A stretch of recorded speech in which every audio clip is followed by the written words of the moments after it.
నమస్తే, welcome to reflection news. నేను శర్మ. ఏమండి, పేరెంటాలకు దేనికైనా పిలువని పేరెంటానికి వెయ్యని విస్తరి ఒక సామెత ఉంది. ఎవడైనా నీ ఫంక్షన్కు రమ్మని వాడు వచ్చి చెప్తేనే మనం పోడు గగనం రా నాయన అంటే వాడు చెప్పకుండా పోయేటోడు ఎట్లుంటుంది? హేళననే చేస్తారు కదా, అవమానమే కదా. ప్రకాష్ రాజ్ పరిస్థితి కూడా అంతే. అన్నిట్లకి ఏలు పెడతాడు, ప్రతి దాంట్లోకి నేనున్నా అని చెప్పుకుంటాడు. బండబూతులు తిడుతున్నారు ఆయన.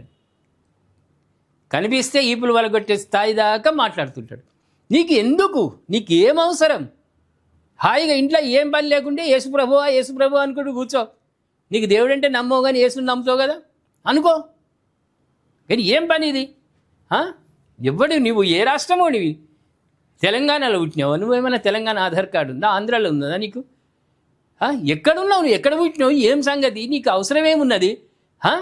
నువ్వు వస్తానంటే నేను వద్దంటానా? ఇవా నీ చమక్కులు? ఓ ఎక్స్ వేదికలు ఉన్నాయి, ఎక్స్ వేదికలు రద్దు చేసి పడేయాలి ఇటువంటి వాళ్ళ దగ్గర. ఆంధ్రప్రదేశ్ ఉప ముఖ్యమంత్రి జనసేన అధినేత పవన్ కళ్యాణ్ త్వరలోనే తెలంగాణ రాజకీయాల్లోకి జనసేన ఎంట్రీ ఇవ్వబోతుందని ప్రకటించిన సంగతి తెలిసిందే. రాబోయే ఎన్నికల్లో తెలంగాణలో పోటీ చేస్తామని సంచలన ప్రకటన చేశారు. ఈ పరిణామంపై ప్రముఖ నటుడు ప్రకాష్ రాజ్ తనదైన శైలిలో స్పందిస్తూ వేసిన ఒక పరోక్ష వ్యంగ్యాస్త్రం ఇప్పుడు సోషల్ మీడియాలో విపరీతమైన హల్చల్ చేస్తోంది. పవన్ పేరుని ఎక్కడా నేరుగా ప్రస్తావించకుండానే ప్రకాష్ రాజ్ తన ఎక్స్ ట్విట్టర్ ఖాతాలో సెటైరికల్ పోస్ట్ చేసిండు. ఏం పోస్ట్ చేసిండు? వస్తానంటే వద్దంటామా? రండి సార్, కానీ అంతకంటే ముందు ఒకటి చెప్పండి, మీరు పొత్తుతో వస్తున్నారా లేక సింగిల్గా వస్తున్నారా? ఊరికే అడుగుతున్నా అంటూ ప్రకాష్ రాజ్ ట్వీట్ చేశారు. దీనికి సిగ్నేచర్ హ్యాష్ట్యాగ్ నువ్వు కూడా జత చేసిండు. మరి నువ్వు ఇప్పుడు రమ్మంటున్నావు కదా, ఆయన అంటే కష్టపడ్డాడు. ఒక స్థాయి తాను ఎంచుకున్న 21 సీట్లు రికార్డు, ఎంతమందిని నిలబెడితే అందరు గెలిచినటువంటి రికార్డు ఉంది పవన్ కళ్యాణ్కు. ఆయన డిప్యూటీ సీఎం అయిండు. ఒక కూటమిగా తయారు చేసి జగన్ మీద పోటీ చేసి గెలిచిండ్రు. ముందు చూపున్నటువంటి వ్యక్తి. సనాతన ధర్మం, దేవాలయాలు అంటే ఆయనకు సంపూర్ణమైన నమ్మకం. దానికోసం, ఆ నమ్మకం కోసం ఎంత దాకైనా త్యజించేటువంటి వ్యక్తి. తెగిస్తాడు, త్యజిస్తాడు.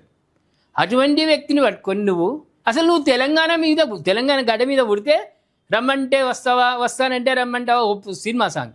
నువ్వు వస్తానంటే నేను వద్దంటాను. అవి వాడిన ఒక పద్ధతి ఉంటుంది. అసలు నీకు ఆధార్ కార్డు ఎక్కడున్నది? నీ జన్మ ఎక్కడిది? నువ్వు ఎక్కడ పుట్టినావు? ఏది లేదు. నువ్వు అనవసరమైన జోక్యమే కదా ఇది. నీకు ఏమవసరం? ఆయన గురించి మాట్లాడే అర్హతలు ఉన్నాయా నీకు అసలు? ఒకప్పుడు ఇక్కడ చూద్దాం ఒకసారి. గతంలో బెంగళూరులో పోటీ చేసినప్పుడు కనీసం డిపాజిట్ కూడా దక్కించుకోలేకపోయిన మీ చరిత్రను ఒకసారి గుర్తు చేసుకోవాలంటూ నెటిజన్లు ప్రకాష్ రాజ్ని గట్టిగానే కౌంటర్లు ఇస్తున్నారు. కాదా మరి? నీకు డిపాజిట్ గలంతైందయా? నువ్వు జీరో రాజకీయాల్లో ఏమున్న అనవసరమైన వాటిలలో నేనున్నా అనుంటే తప్ప దీంతో చేసింది ఏం లేదు. అనవసరంగా బండబూతులు తిట్టుడు, శాపాలు తగులుతాయి నీకు. ఈ అందరి శాపాలు ఏం పాడైందే? అప్పుడేక సినిమాలు ఉంటే సినిమాలు చేసుకో, ముద్దుగా బ్రహ్మాండంగా నటిస్తావు, వితౌట్ మేకప్ తోటి నటిస్తావు, దాంట్లో లీనమవుతావు. నేను చెప్తున్నా, తండ్రి పాత్ర అయినా విమల్ ఎగిరి వేరే శత్రు పాత్ర అయినా ఇవన్నిట్లలో అద్భుతంగా రాణిస్తావు. నువ్వు హీరో కాదు కానీ సైడ్ క్యారెక్టర్లు అయితే సూపర్గా నటిస్తావు. దాంట్లో అద్భుతం. ఇక నువ్వు ఒకవేళ సినిమాలో ఏడుస్తున్నావంటే ఆడవాళ్ళతో సహా అందరూ, కర్చీపులు మగవాళ్ళు, కొంగులు ఆడవాళ్ళు, అందరు లీనమవుతావు. నువ్వు గొప్ప నటుడివి, అందులో ఏం సంశయం లేదు. కానీ అనవసరమైన వాటిలలో ఏలు పెట్టి నువ్వు బండబూతులు తిట్టించుకున్నాడే తప్ప ఏం లేదు. అప్పుడేక ఊకో సార్. మా రిఫ్లెక్షన్ ప్రేక్షకుల తరపున అడుగుతున్నా, హాయిగా సైలెంట్గా ఊరుకో. నీకు ఏ దేవుడి మీద నమ్మకం ఉందో, ఎవరి మీద నమ్మకం ఉందో ఆయనను గోల్చుకో. సినిమాలు ఉంటే సినిమాలు చేసుకో. ఎందుకయ్యా నీకు ఇది? ఎక్స్ వేదికలు ఎందుకు? ట్విట్టర్లో అనవసరమైన మాటలు ఎందుకు? తప్పుడే ఊరుకో. ఏమంటారు ప్రేక్షకుల? పవన్ కళ్యాణ్ గురించి మాట్లాడిన వ్యంగ్యాస్త్రాలు, దాని గురించి దయచేసి కామెంట్ రూపంలో తెలియజేయండి. సబ్స్క్రైబ్ చేసుకోండి, షేర్ చేయండి.